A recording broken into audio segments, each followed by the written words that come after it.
Hello everyone and welcome back to our virtual Mishnah Berurah share. We are holding in Mishnah Berurah Chelik Vav and we will be learning today Miras Hashem Daf Kuf Gimel Amid Aleph. We're continuing to learn Hilchas Sukkah. Sorry, I just realized I forgot to turn my recorder on. So as I was saying, welcome back to our virtual Mishnah Berurah share. We're holding in Mishnah Berurah Chelik Vav. We'll be learning today Miras Hashem Daf Kuf Gimel Amid Aleph. We're continuing to learn Hilchas Sukkah, and we will be beginning a brand new Siman today, Siman Tov Reish Lamed Tes, Dinei Yeshivas Sukkah, the halachas that govern sitting and living in the Sukkah to be yotze the Mitzvah of Sukkah, Ubay Ches Seifim, and here we are going to have, Mitzvah Hashem, 8 Seifim. Says the Mechaber Sif Aleph, Ketzad Mitzvahs Yeshiva Basukkah.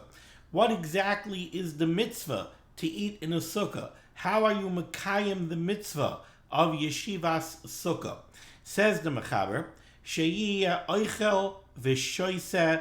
The mitzvah is that you should do your eating and your drinking, and the Ramah puts in here v'yoshein and sleeping, umitayel and any of your relaxing, v'dar b'sukkah, and you should live in the sukkah. Kol Shivas Hayamim, for the entirety of the 7 days of Yom Tov, Bein Bayayim, both during the day, Ubein Balayla, and at night, Kederech Shehudar Bebeisai Beshar Yemais Hashana, in the same manner that you live in your house throughout the rest of the year. So you want to know what the mitzvah of Yeshiva Sukkah is? The Mechaber tells us the mitzvah of Yeshiva Sukkah is Teishvu ke'ein taduru. You should live in your sukkah the way you live in your house the rest of the year. And the Mechaber continues and he says, V'chol shivas yamim, and for the entirety of the 7 days of Yom Tov, Oisa Adam es beisai arai, a person should make his house like a temporary residence. Not only temporary, but arai means kind of a peripheral. It shouldn't be his main residence. It should be secondary. He should make his home the Diras Arai, Vesukasai Kva, and he should make his sukkah his Diras Kva. His main residence for sukkahs should be the sukkah, not his house. Everything, the mindset should be that whatever it is that I need to do, I'm living in my sukkah for Yom Tov. It's not that I'm living in my house and I have a sukkah in the backyard, and when it's time to eat, I'm going to go out to the sukkah and I'm going to eat in the sukkah. No, for 7 days, I'm going to live in the sukkah. Like the Mechaber says, V'dor b'sukkah kol shivas hayamim. He should live in the sukkah for the entirety of the 7 days of Yom Tov. Bein b'yoyim, bein b'layla, both by day and both by night. And he says that for all the days, v'chol shivas yamim, ois adam is beisai arai. The home should be secondary. Vesukasai keva. And the sukkah should be the primary residence. So again, that means having a mindset that I live in the sukkah. I spend my time in the sukkah. I live in the sukkah. Whatever I'm going to do, I do in the sukkah. Now, let's take a look here at the Mishnah Berurah. Mishnah Berurah is cut now of Ketzad. So it's very interesting. The Chavetz Chaim actually begins this siman with a very peripheral, seemingly peripheral halacha. Says the Chavetz Chaim, Umi she'ef shaloi lasoi sukkah, if somebody just doesn't have the ability to make a sukkah, ela me'ever hanohar, he could only make the sukkah on the other side of the river. So I saw one place they brought down, what's a possible case of this? Well, it could be that you have two municipalities, and the border of the municipality is a river. And on one side of the river, they allow you to make a sukkah, and on the other side of the river, for whatever reason, they don't allow you to make a sukkah. So now this person lives on the bank of the river where you're not allowed to make a sukkah. He could make a sukkah right across the river from his house. But where he is, he cannot make a sukkah. Now, if he's going to make a sukkah across the river, he has to be able to get to the sukkah. And like the Mishnah Berurah says, V'tzarich lavar b'svina ketana, he has to either row a boat, he has to take a small boat across the river, mavar, or he could go on some kind of a raft that's used as a ferry, shekarin pram lisham. But whatever it is, he's got to float across the river somehow on a raft or on a small boat to get to the sukkah. So the Mishnah Berurah brings down from the Chai Adam, Yesh Makilin, there are those who are Mekel, Lavar Ba Al Yedei Shegoy Yavirena. There are those that are Mekel, and who say that in such a case, you could get on a raft and have a non-Jewish ferryman ferry you across the river to access your sukkah, Mishum Shehu L'Dvar Mitzvah, because you're doing this for a Dvar Mitzvah. Aval Harbe Machmirin Bazeh. However, he brings down, and he includes the Magen Avram and the Pri Chodosh and others, that they're machmir, and they say that you cannot do this. Now, this is actually very interesting. What exactly is at work over here? So first, I would direct you to Siman Tov Kuf Pei Vav in Hilchos Rosh Hashanah, very appropriate for the time that we find ourselves in. If you go to Siman Tov Kuf Pei Vav, Sif Chaf Aleph, so that's on Daf Samach Aleph Amid Aleph. Siman Tov Kuf Pei Vav, Sif Chaf Aleph, Hilchos Rosh Hashanah, in the halachas of shofar. The Mechaber says shofar shel Rosh Hashanah, to be yotze the mitzvah of shofar on Rosh Hashanah, ein mechalelin alav Yom Tov. You're not allowed to be mechalel Yom Tov in order to be mekayim the mitzvah of shofar. Afilu b'davar sheyesh by mishum shvus, even if you're only going to be over an issa d'Rabbanan. So the Mechaber tells me here very clearly, you're not allowed to be over an issa d'Araisa. You're not even allowed to be over a shvus, to be over an issa d'Rabbanan, in order to facilitate being mekayim the mitzvah say d'Araisa of shofar. Why not? So if you take a look over here in Mishnah Berurah, Ois Katan Pei Beis, again on Samach Aleph Amud Aleph, Ein Mechalelin, the Chavetz Chaim says, Mishum Dechilul Yom Tov Ba'asei V'lois Asei, because Chilul Yom Tov is actually comprised of an Asei and a Lois Asei.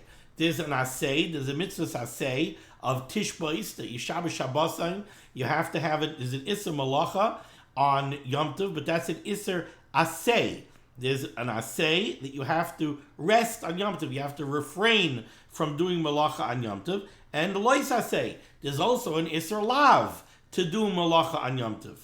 And V'shofar hu rak asei, the mitzvah of shofar is only a mitzvah asei, ve'ein a doicha. We know the rule is, ein asei doicha lois asei va'asei. A mitzvah asei is not doicha, it does not supersede something which is an isser, both of an isser asei and an isser lois asei. And chil yom tov is an isser asei and an isser lois asei. So the mitzvah asei of shofar is not doicha, the asei and the lois asei of chil yom tov. Ois Katan Pei Gimel, the Mishnah Berurah says, this is true even mishum shvus, even if you only have to be over a d'Rabbanan in order to facilitate the mitzvah say d'Araisa of shofar, you're not allowed to do that either. And explains the Mishnah Berurah, the Chachamim hishvu divrayim l'shel Torah. The Chazal equated their gezeros to an issa d'Araisa. Ve'emidu divrayim, and they stand by their gezeros, and they give their gzeres full strength, b'shev v'al taisa b'mekayim aseh. Even in the face of a mitzvah say d'Araisa, you have a mitzvah say d'Araisa to go blow shofar on Rosh Hashanah, to hear shofar on Rosh Hashanah, not to blow shofar. To hear shofar on Rosh Hashanah is a mitzvah say d'Araisa. To sit in a sukkah on Sukkahs is a mitzvah say d'Araisa. If you have to be over on an issa d'Rabbanan in order to facilitate being mekayim that aseh, then the Chazal tell you it's better that you should sit back and do nothing. Shev v'al taisa.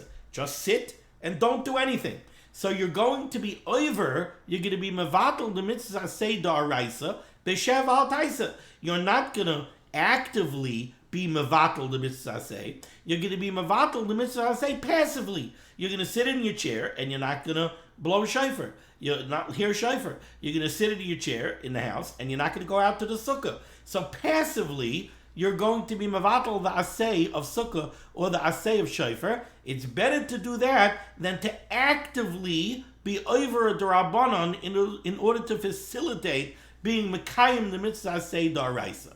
So too over here, one would think that the halacha should be if you have to cross the river on a boat in order to get to your sukkah. So we have a halacha in Hilchos Shabbos, Siman Shin Lamed Tes, in Chele Gimel, we learned this together, in Shin Lamed Tes Siv Zayin, Mishnah Berurah Ois Cotton Lamed Hey. The Mechaber says, Sfina, a boat, Imi Yoisheves Bekarka Hayam. If the boat is beached, so that Ve'eno Shota Klal, if a boat is beached, it hit a sandbank, and it's not floating in the river at all, then it says Mutali Kanespa. Then the Mechaber says you're allowed to go up on that boat, because that boat is not floating on the water. But the Mishnah Berurah says, and I cut in Lamed Hey, Aval Im Shata, but if a boat is actually floating on the water, also Likanes Pasvina, then on Shabbos or Yom Tov, there's an Issa D'Rabbanan, you're not allowed to go on that boat. So if a rowboat or a raft is floating on the river, you're not allowed to go on that raft on Shabbos or Yom Tov. This is a din d'Rabbanan. V'chein b'mavar shekayrin pram. You're not allowed to go on a raft, on a ferrying raft. Just like the pram that we have over here in the Mishnah Berurah. He's talking about going on this pram to get to the Sukkah. He says over here in Shin Lamed Tes that on Shabbos or Yom Tov, you're not allowed to go on it. Why? Mipnei dinire kishot ba'atzmai. Because it's similar to you going swimming.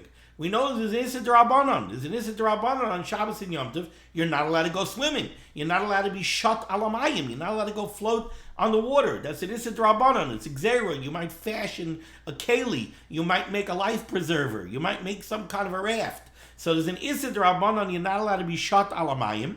And that Issa D'Rabbanan, says the Chavetz Chaim in Shin Lamed Tes Siv Zayin, extends to going on a raft or going on a boat that floats in the water. So too, over here, you would say, if there's an Issa D'Rabbanan to go on a raft, so then you're not allowed to go on a raft, even to facilitate being Mekayim, the Mitzvah Say Daraisa of Sukkah.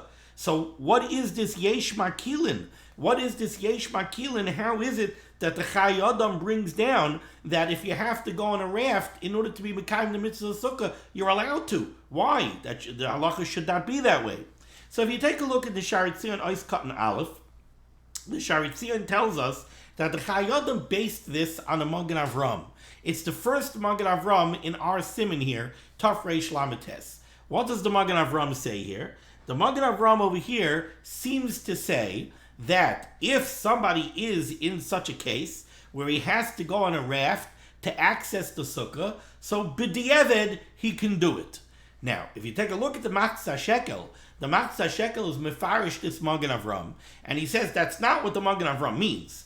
The Magen Avram does not mean that if you're stuck and the only way you could get to the Sukkah, so since it's a b'di'evedika situation, you're allowed to go on the raft. No, says the Matzah Shekel. Certainly the Magen Avram doesn't mean that.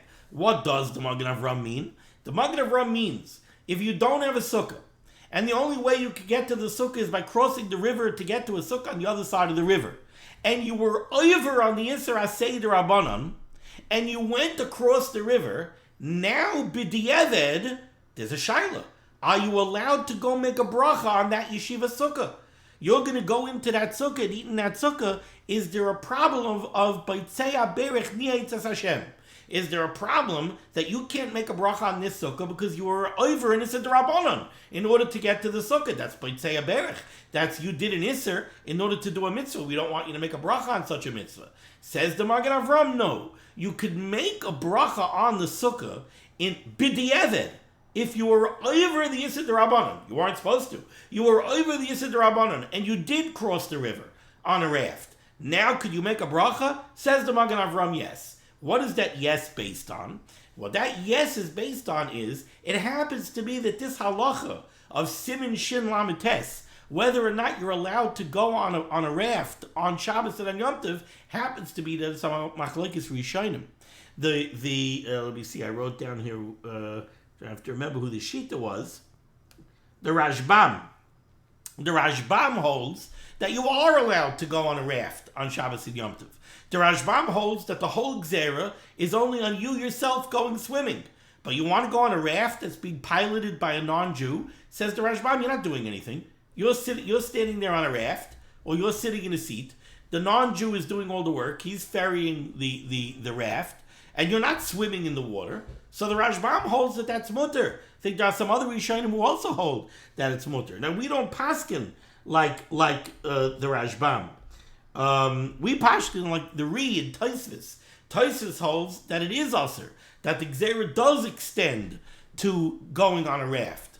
So the Magen Avram says, hey, yois, that there are shitas that hold. You do have a shita of the Rashbam who holds that there's no Issa D'Rabbanan on going on a raft at all. So we don't paskin like the Rashbam. We paskin like Tosfos. So certainly you shouldn't do it. But if you did do it b'di'eved, you could still make a bracha on the sukkah. But if you would stop and you would ask the Magen Avram a shaila before you got on the raft, should I get on the raft to go to the sukkah? It says the Nishmas Adam and the Chai Adam, and says the Chavetz Chaim over here, certainly the Magen Avram would have told you no. No. The Chazal were Hemidu Devreim b'makam asay b'sheva al taisa. You don't get on the raft to go facilitate being Mekayim the Mitzvah Sukkah because we paskin in this is the Rabbanon to go on the raft. Okay. And that's why the Chavetz Chaim closes out Ois Katan Aleph, and he says, Aval harbe machmirin bazeh. Many disagree with the Chai Adam's diuk from this Magen Avram, and they say, no, you can't draw this conclusion from the Magen Avram. Certainly the Magen Avram would agree that l'chatchila you should not get on the raft to go facilitate being Mekayim the mitzvah of Sukkah. Okay, Ois Katan Beis. V'yashein u'metayel. The Ramah added in over here, not only should you eat and drink in the sukkah, you should sleep and you should be metayel, which I translated as you should relax. Whatever you're doing for your relaxation, you should do it in the sukkah. V'chein, similarly says the Chavetz Chaim, im yirtza l'saper im chaveroi, if somebody came over to shmooze, it's Yom Tov afternoon, somebody came over to visit, Yisaper b'sukkah. Sit and shmooze in the sukkah. Your primary living space is the sukkah on Yom Tov. The sukkah tzarich liyos kiveisai b'chal hashana, because you have to treat the sukkah the way you treat your home all year round. This is your home for Yom Tov. If somebody comes to visit and shmooze, normally you sit in the living room. Now, if somebody comes to sit and shmooze, you sit in the sukkah. However, the Chavetz Chaim points out, since the sukkah has a tremendous amount of kedusha, we're sitting b'tzila de memenusa, we're sitting in the shadow, we're sitting in the protection of the Shechina Agdosha when we sit in the sukkah. When we go out of the Diras Kfar, we go into the Diras Arai, we're going out into the Diras Arai and we're commemorating, we're reminding ourselves that our only source of protection is Borei Olam. It's not the four walls of our house. So we're going out to sit b'tzilusa de memenusa. We're going to sit in the tzeil, in the shadow of the Rebbeinu Shalom. So since the sukkah has tremendous kedusha, ro'ui lemayit ba b'divrei chayil, it would be proper to be memayit divrei chayil. We shouldn't just speak mundane things. Or ledaber ba ki'im kedusha v'Torah. L'chatchila, if possible, we should only speak in the sukkah kedusha and Torah. We shouldn't say anything else. The Chol Shekain certainly says the Chavetz Chaim, Sheyeh Zarim Eladaber Sham Lashon Hara or Rechilus Ushar Diburim Ha'asurim. Certainly, Alachas Kama V'Kama, we have to take great care where we're in the sukkah to watch our words and to make sure we don't Chas V'Chalila speak Lashon Hara, Rechilus, Nivel Peh, any other kind of Dvarim Ha'isurim. So Lechatchila, says the Chavetz Chaim, we should only speak Divrei Torah and Divrei Kedusha, but not even mundane things. Now, however, let's remember that the Mishnah Berurah did tell us, V'chenim yirtza l'saper b'chavera yisaper b'sukkah. Somebody comes over for a friendly visit, you should have that visit in the sukkah.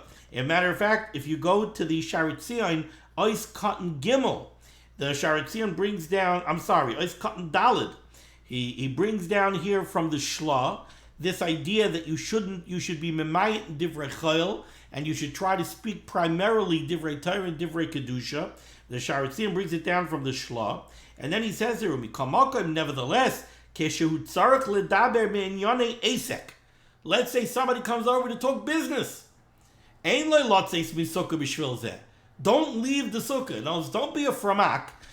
You're sitting in your sukkah and you just finished learning the daf. Beautiful thing, mamish. Learn the daf in the sukkah. You finish learning the daf in the sukkah and now you get a business phone call. So you're going to say to yourself, oh gosh, I'm only supposed to speak divrei Torah and divrei kedusha in the sukkah. I'm going to go inside now to speak business. Says the Shari Tzion, no. If you have to speak business,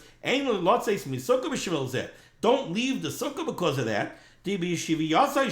Because by sitting in the sukkah, even when you're speaking business, you're being mekayim the mitzvah of yeshiva sukkah. Teishu kein taduru. This is your primary residence. You speak business in your home too. So you have to speak business. Speak business in the sukkah. Don't leave the sukkah because you're speaking business. So there's kind of like a fine balance over here. Yes, we should be sensitive, certainly. We should be sensitive to the kedusha of the sukkah. And if at all possible, we should concentrate on divrei Torah and divrei kedusha. The truth is, if at all possible, we should always concentrate on speaking only divrei Torah and divrei kedusha, if it's possible. So be memayit and divrei chayil. At the same time, a friend comes to visit, take him out to the sukkah. There's a business phone call, take it in the sukkah. But don't go to the other extreme. Make sure that you don't chas v'chalila speak devarim ha'isurim. Don't speak lashon hara, rechilos, anything else that you're not supposed to speak chas v'chalila in the sukkah. This always reminds me. I remember, I'm not going to go into the whole story because I don't want to end up going overtime on the shir. But I was saying over a Maisa from the Klausenberger Rebbe. And I said that the Klausenberger Rebbe said on the Ritzuas of his tefillin, the Klausenberger Rebbe made the statement that he never spoke any dvarim betelim wearing those Ritzuas. When he wore those Ritzuas, he only spoke either Torah or Tefillah. He didn't speak anything else in those Ritzuas. He never spoke dvarim betelim. So my uncle Rav Moshe Weiss, Tzaddik Levracha, who was a real Klausenberger Chassid, the father of Rav Asher Weiss from Eretz Yisrael. His son, my first cousin, married the Rebbe's daughter. So he heard me say this and he scolded me. And he said, what? You make it sound like the Klausenberger Rebbe said, I never spoke Dvarim B'Telim in my Ritzuas. But when I wasn't wearing the Ritzuas of my tefillin, he did speak Dvarim B'Telim. He said, Klausenberger Rebbe never spoke Dvarim B'Telim at all. Klausenberger Rebbe never spoke Dvarim B'Telim.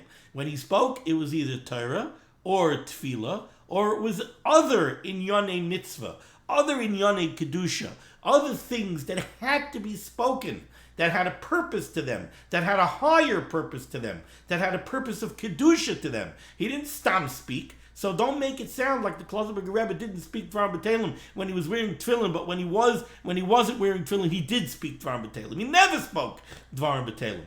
You want to say that he took it to another madrega, and he said that when I wore these Ritzuas, I was extra nizer that I only spoke Torah or Tefillah. That's Ken Zayin. But not that then he didn't speak Dvarim B'Telim and other times he did. So we always have to have a sensitivity that we're not supposed to speak Stam Shtus. We're supposed to speak Dvarim sheyesh behem tzorich, things that have a purpose, a Torah-dik purpose. Okay. Now let's go weiter in the Mechaber. Third line down, the middle of the line.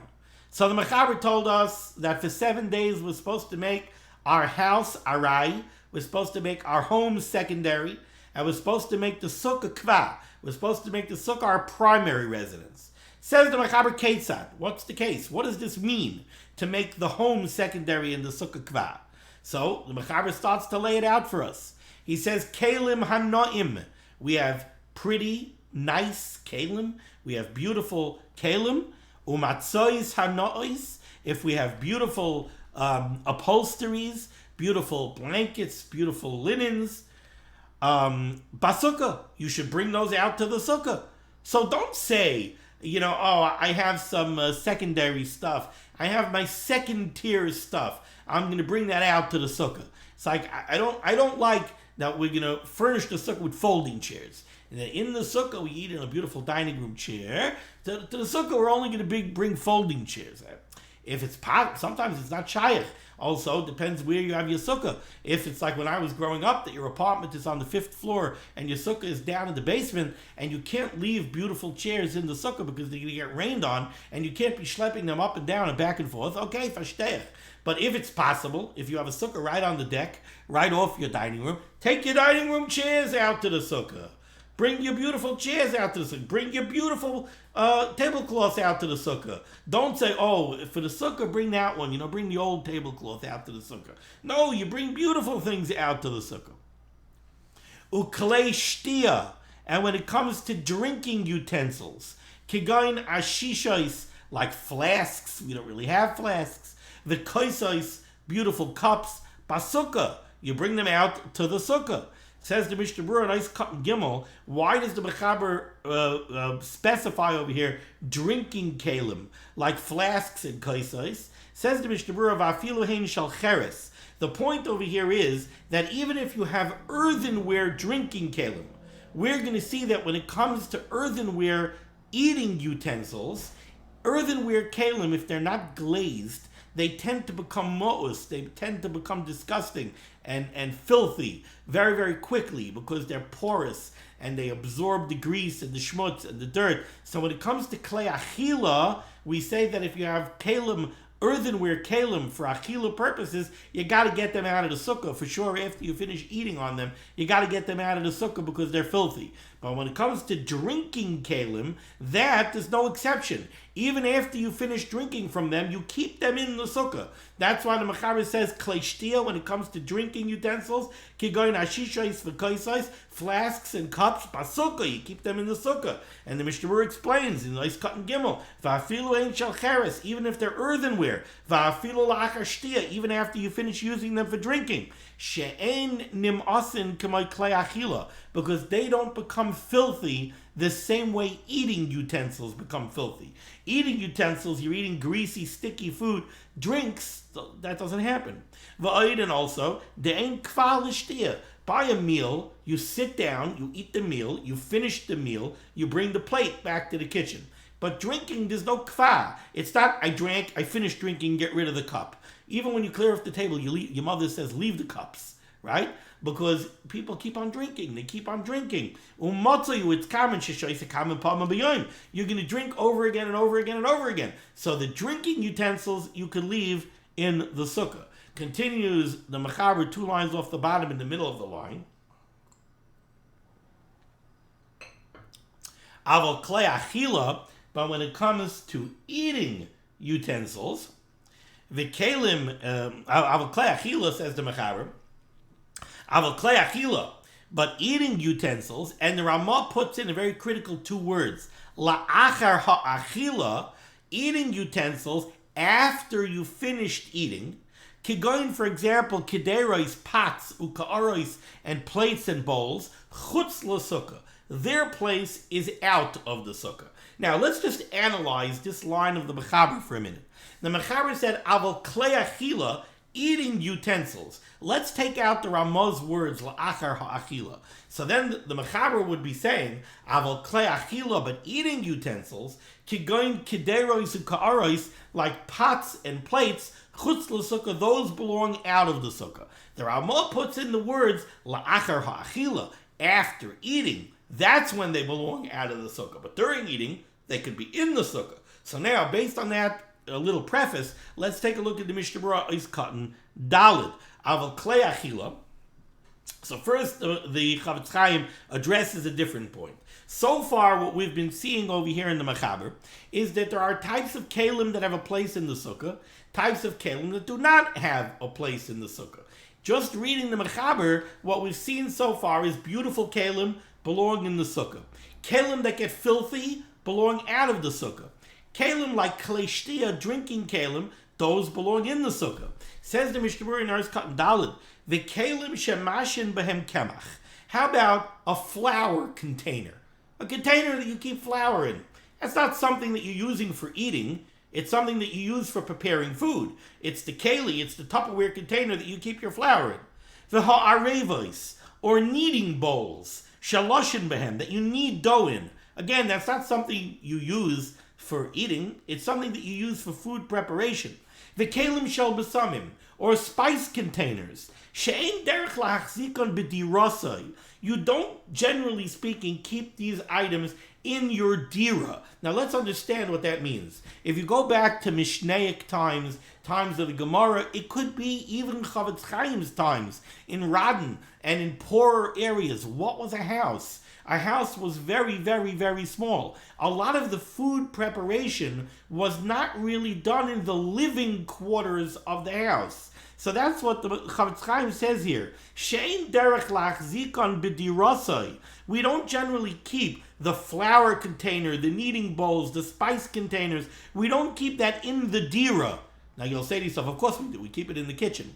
But the kitchen by them was not part of the dira. Rak babayas hachitzoin. That, says the Chavetz Chaim, was in an outer house. They had an outer area, either an outside room, or even in the times of the Mishnah, even outside mamish, in the chutzner. The Gemara says that a lot of the food preparation was done outside in the chutzner. It wasn't done in the living quarters. So when we see words like this, we have to realize that when the Chavetz Chaim says, She'ein derech lachzikon b'dirasai, he doesn't mean that you don't generally have it in your house. You do have your spice containers in your house. You do have your flour container in your house. But you don't have it in your dining room. The Tupperware with the flour stays in the kitchen. It doesn't come to the bedroom. It doesn't come to the dining room table. You don't bring it to the dining room table. You don't bring the spice containers. You might have a pepper shaker, but you don't bring the spice containers to your dining room table. You don't bring the kneading bowl to your dining room table. Says the Chavetz Chaim, Hakoil b'chlal klei achila hein.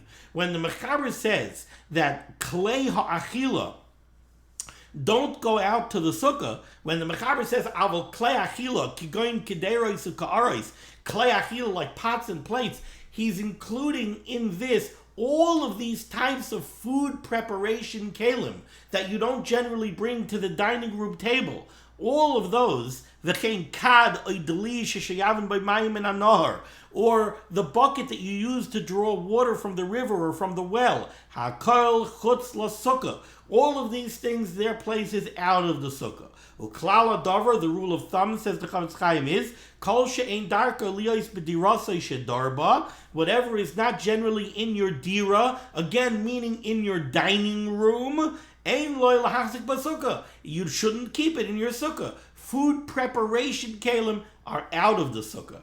The eating kalim are in the sukkah. Ice cotton hay. Now the Ramah put in these words la'achar ha'achila kigoin kederois uka'arois. Says the Chavetz Chaim, milashon zeh mashma l'chora. The implication of the Ramah is, the Ramah, again, the Mechaber said kederois, pots, right? So the Mechaber said, a pot, where is its place? Outside of the sukkah. Said the Ramah, la'achar ha'achila. After you eat, the place of the pot is outside the sukkah. So the Chavetz Chaim picks up on that. He says, milashon zeh, from the wording of the Ramah, mashma l'chora, it seems to be implied the b'shas achila, that during the mealtime, during the eating, gam kederois mutar lachnisan l'sukkah, you're allowed to bring a pot into the sukkah, ula'arois l'soicha ka'ara, and to pour from the pot into a plate. So you want to serve soup. The implication of the Ramah seems to be you could bring the pot into the sukkah and serve from the pot into the soup bowls in the sukkah. Says the Chavetz Chaim,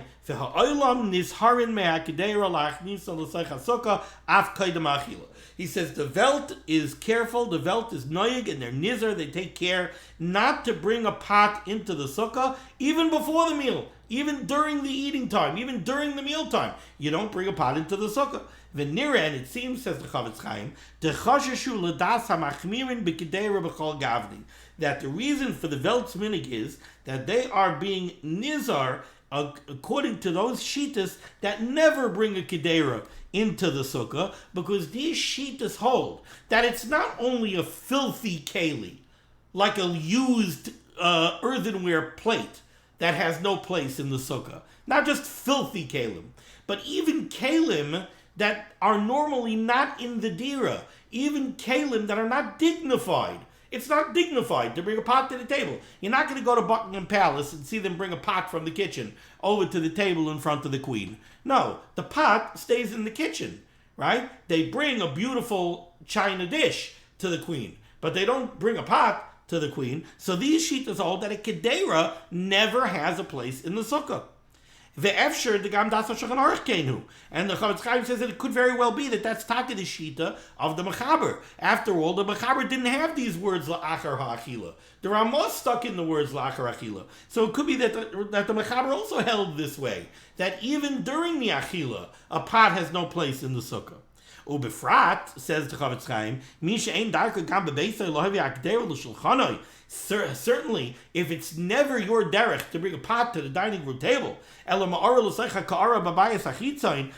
you pour from the pot into the bowls in the bayas achitzain, i.e. your kitchen. If you never bring the soup pot to the dining room table, you have no business bringing the soup pot out to the sukkah. Nevertheless, says the Chavetz Chaim, what do? You have a very poor person. He doesn't have a soup bowl. He pashut eats from the pot. He has a small pot, he makes a small portion of soup, and then he eats from the pot. He's allowed to bring it in. Okay. Ice Cotton Vav, the Mechaber said these kind of kalim, their place is chutz l'sukkah. Nevertheless, the Chavetz Chaim, b'di'eved, in a case of a b'di'eved, im hichnis b'soicha klei Michael, if you brought your pot out to the sukkah, or you did something degrading inside the sukkah, don't think that if you did something degrading in your sukkah, or you took raw meat and you brought it out to your sukkah and you started butchering raw meat in your sukkah, that's degrading. That has no place in the sukkah. Don't think that passels the sukkah. It doesn't passel the sukkah.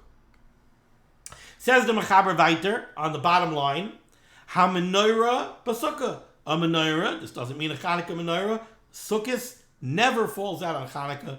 That's one of the great rules that we have. Sukkah never falls out on Chanukah. Remember that. You heard it first here. So menorah, it means just a candelabra that you use for light. We're not talking about Yom Tov licht. We're talking about pashut for light. They didn't have electric bulbs. They didn't have LEDs. This was before the invention of the LED. Ha-menorah, b'sukkah. The menorah could go in the sukkah. Says the Mishnah Berurah, cotton zayin menorah b'sukkah. V'aminig, the minig is shaloi lahaknis ner shel cheres l'sukkah. We don't bring an earthenware lamp into the sukkah because those they get oily and greasy and filthy. It's not bakavedik. We don't bring an earthenware lamp into the sukkah. V'chein makida shel cheres, or an earthenware basin, v'afilu chadasha, even if it's brand new, ein kedai kol kach, it's not worthy of bringing it into the sukkah. However, if it's glazed, din kliz chukas yeshloi, then the earthenware keli actually has the halacha of a glass keli, umutter, and then it's mutter to bring it into the sukkah. Continues the Mechaber on the bottom line by the Oiskot Ches for the Mishnah Berurah. Let's say you had a very small sukkah. Now you're going to bring a lamp with candles, a menorah. You're going to bring candlesticks out into a tiny sukkah. Then you should leave this menorah, this candelabrum with candles, you should leave it outside of the sukkah. Says the Chavetz Chaim,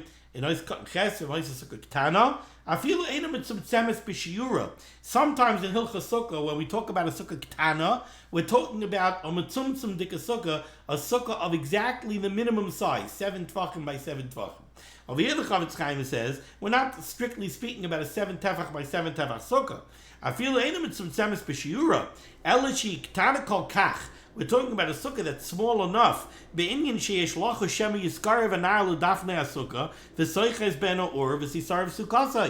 you have a small sukkah, so that we have to worry that if you bring neros into the sukkah, you might start a fire and you might burn down the sukkah,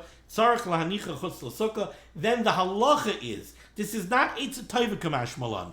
This is not just an Eitz Tova, leave the neros out of the sukkah. This is a halacha. If you have a small sukkah where there's a reasonable concern that you might start a fire and you might burn the sukkah down, then you have to leave the menorah outside of the sukkah. First of all, we're afraid that you're going to be afraid to live in the sukkah with these neros because you're going to be afraid of a fire. Also, we're afraid that you might start a fire, you might burn down the sukkah, and then you won't have a sukkah for the rest of Yom Tov. So if you have a small sukkah, neros outside of the sukkah. Afil yishal zav, even if it's golden candelabrum. So this has no shaykhis to a question of whether it's dignified to have it in the sukkah or not. This is pashut, a practical thing. You have a tiny sukkah, neighbors don't have a place in the sukkah. If you're going to be mitzvah because you don't have a nair to eat by, yesh lahakil. So then the Chavetz Chaim says you could be lenient. Then if you have a glass, you have some kind of a keli that you could put the flame in, so it's protected. You could be makel and you could bring it into the sukkah. Unless the schach is very low, okay, top of Kuf Gimel Amud Beis. Let's finish the sif. The words of the Ramah. Va'al yaseh shum tashmish bozui basukah. You don't do anything that's not dignified. You don't do anything degrading inside the sukkah. Like, to me, the first thing that came to my mind for some reason is you don't bring slabs of meat into the sukkah, put on an apron, and start butchering up raw meat in the sukkah. You don't do things that are going to make the mitzvah bezuya to you. Now the sukkah is going to be dirty, it's going to be smelly. You don't do things like that in the sukkah. Even though this Teishu came to Duru, what do you mean? I always butcher my meat in the kitchen, in the house. Again, the house is the kitchen is the base achitzain. That's not your living quarters. You wouldn't put your meat on your dining room table. So you don't do something like that by your sukkah. Says the Mishnah Berurah test shum tashvish bazui kigoin shtifas karais. Don't wash the dishes. Don't bring a basin of soapy water into the sukkah and start washing dishes in the sukkah. But by drinking kaisais, you could wash them out in the sukkah.